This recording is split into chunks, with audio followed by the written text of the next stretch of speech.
China is absolutely decimating this country, and the Liberal government is not really doing anything about it. America is steamrolling Canada again, and the Liberal government is not doing anything about it. And then you also have Air Canada, a massive corporation in this country that is absolutely abusing its employees, and the Liberal government tried to do something about it, but it kind of backfired. So yeah, there's a lot to take a look at in this video that is probably going to make you a little bit angry or resentful towards the Liberal government. And to be honest, who doesn't already feel that way anyway? So without further ado, let's just get right into it and waste no time. New update on the Air Canada strike. Air Canada engines are revving up at strike's end. What does that mean for stranded flyers? Well, this person here, Sergio, and his family are planning to head home to Ottawa on an Air Canada flight Sunday after a trip to visit relatives in Europe left them facing cancellations, hefty bills, and uncertain schedules. With the Air Canada strike over and the airline gradually resuming operations, Sergio, his wife, and two children, aged 4 and 6, are in a period of what he describes as controlled uncertainty. While Sergio is encouraged that planes are returning to service, he said he still considers his flight scheduled for the weekend a gamble. Do we trust Air Canada? Do we take a leap of faith and book things ourselves? And that's going to be quite a prohibitive cost for us. The 38-year-old and his family are among hundreds of thousands of passengers in Canada and around the world whose travel plans have been canceled, delayed, or clouded in uncertainty since flight attendants walked off the job on Saturday. The airline and the Canadian Union of Public Employees announced a tentative agreement early Tuesday that Air Canada is gradually returning to normal service. The carrier said it would take more than a week to reboot its operations, including ushering its fleet out of storage, largely in Toronto and Vancouver, and finding ways to staff its flights under the existing collective agreement. Sergio and his family have also been bounced back and forth between canceled Air Canada and United Airline flights. When Air Canada canceled its flights, he said he was sent a link to book an alternative flight with United Airlines free of charge. Though when he did, he said he was billed $4,600. The United flight was subsequently canceled, sending him back to Air Canada and his flight on Sunday, while wondering whether he's also on the hook for the cost of the United flight.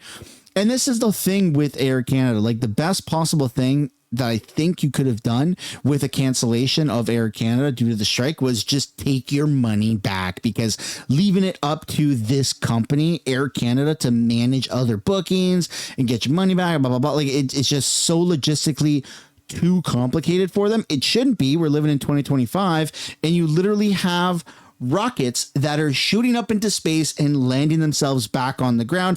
And for some reason, Canadian companies are living in the Stone Ages where they're brushing rocks together going, ooh, fire. And that's just insane. We're a first world country on the brink of second or potentially even third world. It sounds like a bit of a stretch, but if we look at, the rise of China and other countries alike, they are way more advanced and, a little bit competent in a lot of aspects compared to what the heck we are experiencing right now. But let's take a look at the actual news report of Air Canada and operations booting back up. Scott Hurst is standing by with more for us this morning. So, Scott, what do we know about Air Canada's plans moving forward? Let's focus, first of all, on the flight schedule. Yeah, this is the first full day where flights are now back in the air. But as you mentioned, the backlog continues, and there will be likely many more cancellations over the next 7 to 10 days as the timeline Air Canada gave for getting its full service back up and running. And if we're looking at the global flight tracking website, FlightAware, there are more than 200 flights between Air Canada and Air Canada Rouge that are showing to be canceled on the global flight tracking website, with Toronto, Montreal, and Vancouver showing to have the most cancellations. As you might expect, that also has to do with the volume of flights that are leaving from those 3 major airports here in Canada. And as you mentioned, it could take more than a week to get back to full operations, partly because most of the fleet was returned to Canada, was returned to domestic airports when the strike began, so that they weren't stuck overseas at other international airports. And so all of the planes, after sitting idle for several days, have to undergo engine and safety checks before they're cleared to fly. So that will play a part in the number of cancellations that we might continue to see over the next several days. Here's more from Air Canada's Chief Operations Officer on the overall restart and what it means to get customers back in the air. Every customer is important. And of course, now we're deeply apologetic for what's going on. We understand the impact, the profound impact that this has had. We're going to do everything possible to get people home as quickly as we can.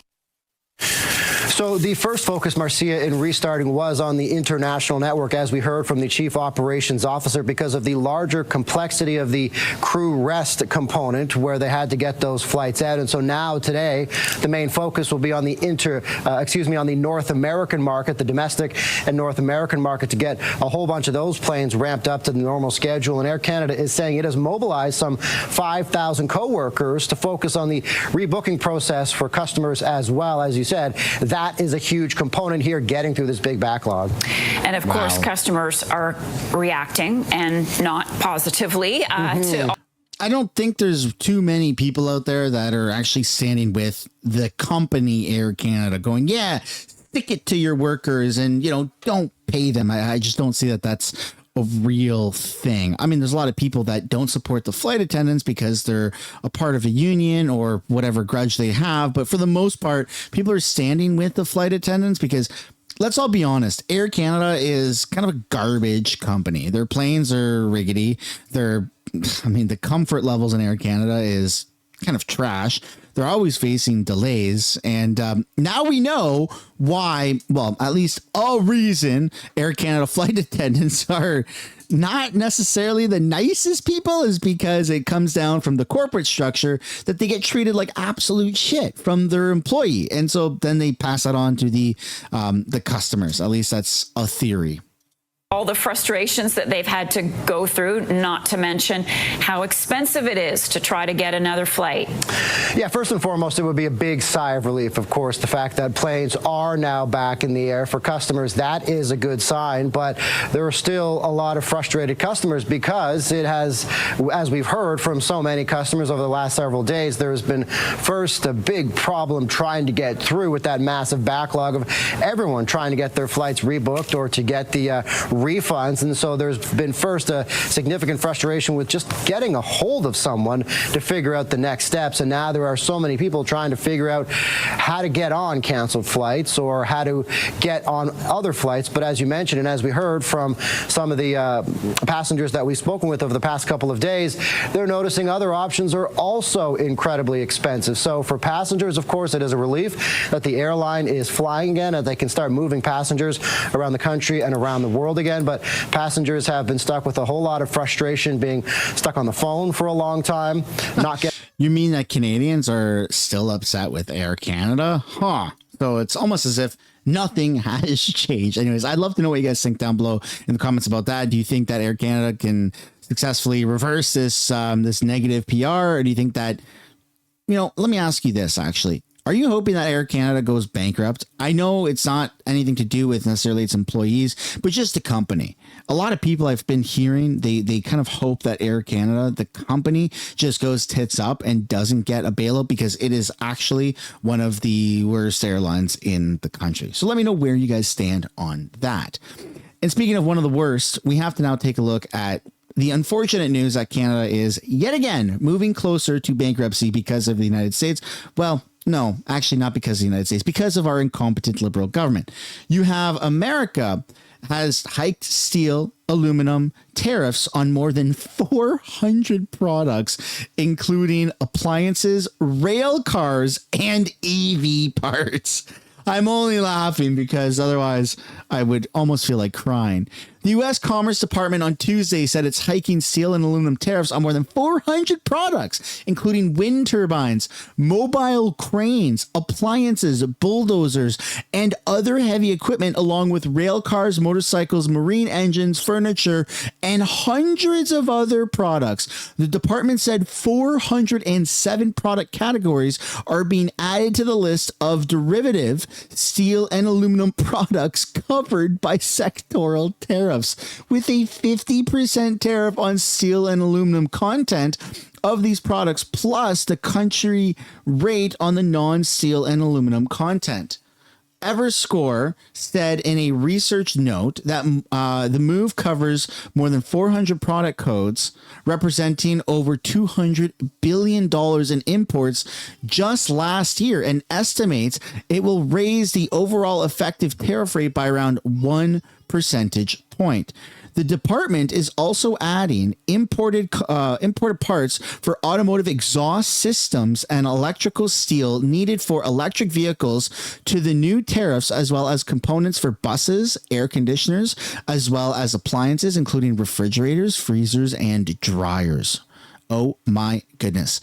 A group of foreign automakers had urged the department not to add the parts, saying the U.S. does not have the domestic capacity to handle current demand. But they don't care. Tesla unsuccessfully asked the Commerce Department to reject a request to add steel products used in electric vehicle motors and wind turbines, saying there was no available U.S. capacity to produce steel for use in the drive unit of EVs. The new tariffs take effect immediately and also cover compressors and pumps and the metal in imported cosmetics and other personal care packaging like aerosol cans.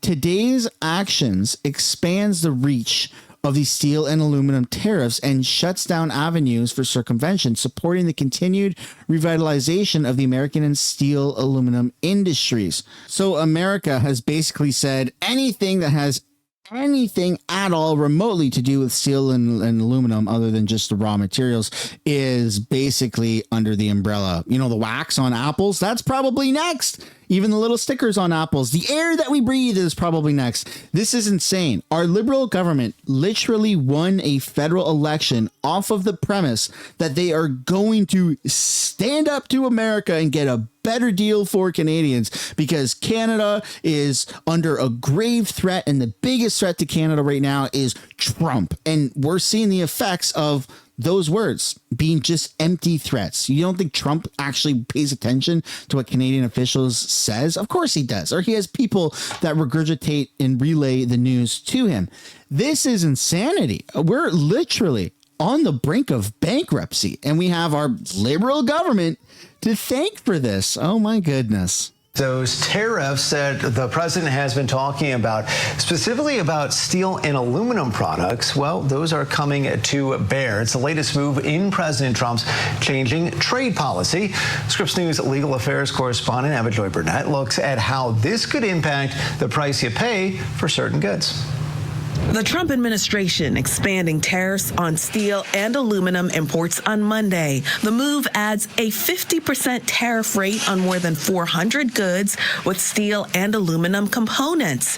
This follows President Trump's announcement from May, doubling tariffs on those imported metals to protect domestic producers. We're going to bring it from 25% to 50%, the tariffs on steel. The expanded tariffs impact wires and cables and other parts used in home appliances, electronics, and cars. Columbia University Business School professor Rita McGrath. Anything that takes a big amount of those raw materials as inputs, so cars, refrigerators, toaster ovens, soda cans, are certainly going to be affected. The tariffs could also impact the price you pay for groceries. Robert Budway is the former president of the Can Manufacturers Institute and predicted higher prices for consumers after the initial announcement of 50% tariffs on steel and aluminum. It's going to mean higher canned food prices across the board for American consumers. Those previous tariffs appear to already be impacting producers. The price of domestic steel mill products was up nearly 9% in July from a year ago, and aluminum was up more than 13%, according to the latest Producer Price Index report released last week. Ava Joy Burnett, Scripps News Group, Washington. Oh my freaking goodness.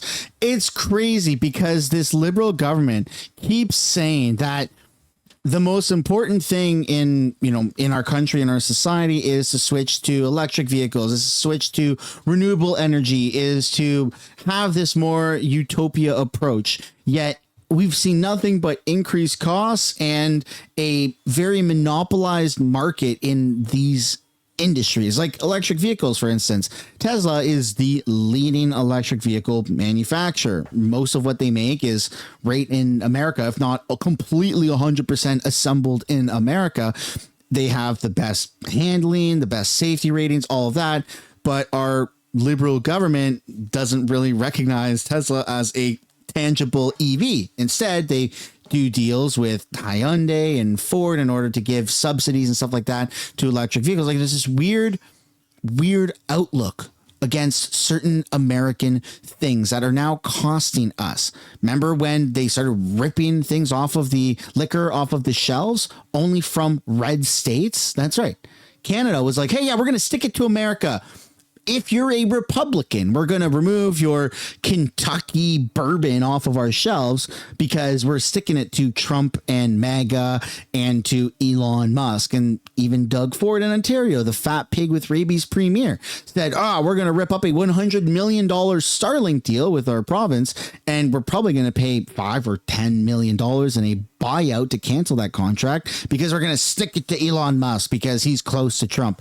It's freaking weird. So I see this going one of two ways in the near future. Either Canada goes so bankrupt that a Republican, a conservative government in the States goes, okay, well, I guess we have no option but to take Canada. Or Canada goes so bankrupt that a liberal government in America, should it ever happen again, goes, well, we could take Canada, or maybe China wants to take Canada. And I don't know which one Canadians would prefer. Canadians have been so brainwashed that America is so big and so bad because of tariffs like this. And this isn't America's doing. This isn't like, yeah, okay, America is hitting us with tariffs, but this is because of our liberal government incompetence. So if you were to be asked a question, would you rather be acquired by America or rather acquired by China? Unfortunately, I think a lot of Canadians would rather be acquired by China. Well, that's a perfect segue into this next piece because China is a bit of a problem and the Conservative Party is actually calling on some repercussions for China. So not too long ago, China increased their canola tariffs, and Pierre Poilievre and other conservatives alike are urging Ottawa to cancel the BC Ferry's loan in response to Chinese canola tariffs. Apparently, Canada can't create its own ships, so they have to go all the way to China to get these ships made, which is weird. I don't know why we're relying on China to make our ships when we actually can make them here in Canada.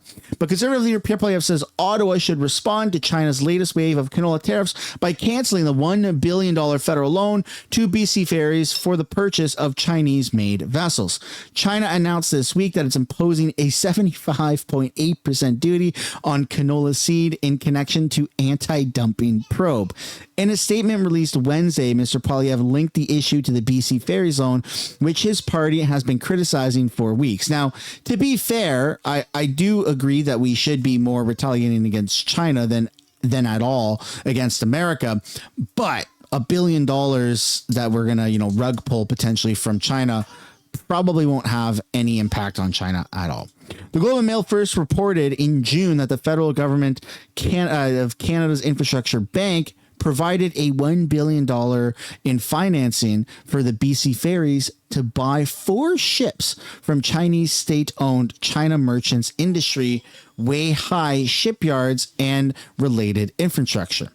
While the federal government says it will stand up for the Canadian farmers and industry, it continues to underwrite a $1 billion loan for BC Ferries to buy ships from its state-backed Chinese shipyard that undercuts Canadian companies on environmental standards, worker safety, and wages, Mr. Poilievre said.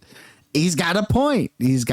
China doesn't have the wages that we do. They don't have the safety standards that we do. They don't pay their people the same way we do. It's more slave labor, which Canada and liberals like to say they are against. But we're finding out with even Air Canada, the liberals are not against it. The liberals want cheap, fast, productive, and compliant labor, which, hey, that aligns with slave labor. That's what the liberal government, that's what liberals across the board kind of want, but they're just too afraid to admit it. You can't say that, right? You can't say that, but that's what they want.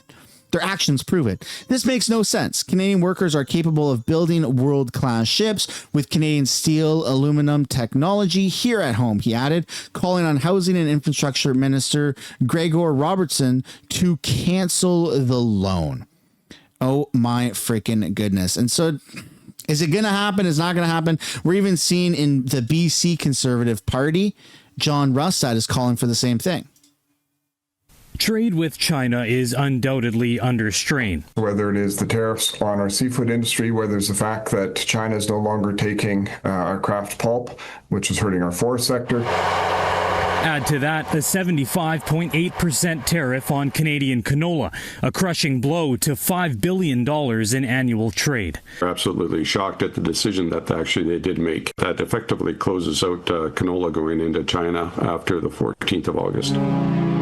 In response, the BC Conservative leader says BC Ferries should scrap its contract with a Chinese shipyard for 4 new vessels, even if it means paying a penalty. While we're in this situation where they are intentionally punishing and damaging BC's economy, we should not be rewarding them with a contract to take our jobs from British Columbia and build them and have those jobs created in China. He wants the ships built in Europe instead. One economist notes the deal is between BC Ferries and China, not the province directly, and warns using it to escalate a trade dispute could backfire. We are exporting a very small set of output to China in a number of sectors that are quite vulnerable, whereas what we import from China is very diversified. And so that means China does have significant leverage in that trade relation. BC Ferries says the Chinese bid was $1.2 billion cheaper than European offers and denies claims the process favored cheaper overseas builders. Despite 2 Canadian shipyards then being pre-qualified, neither chose to formally submit a proposal. In a statement, BC's Agriculture Minister says we stand with farmers and all Canadians impacted by more unfair and harmful tariffs against our goods. With respect to 4 new ships for BC Ferries, people need the new ships quickly. We are working to ensure future ships for BC Ferries are built here in Canada. It's been incompetence by this government in terms of how to deal with the trade file. A deal worth hundreds of millions pulled into a trade battle worth billions. Travis Prasad, Global News. Oh my goodness. I mean, is there anything that the Liberal government can actually do that isn't going to put us in, risk of bankruptcy or harm our people? This is insane. Why is our government actually, you thought that Trudeau loved and appreciated and admired the communist dictatorship of China? It's just the Liberals. It's a blanket statement, Liberals, cheap, productive and fully compliant labor. That's what the Liberals prefer, not fair wages, all that stuff, all the social programs. That's all a front to try and farm voters. What they really want is slave labor pushed to the back of the room where nobody can see it, nobody can hear any complaints, and it just runs the economy like a little ant farm. They don't care about you. They don't care about anything other than lining their own pockets. Sounds conspiratorial until it's proven to be true, which it actually is being proven as we speak.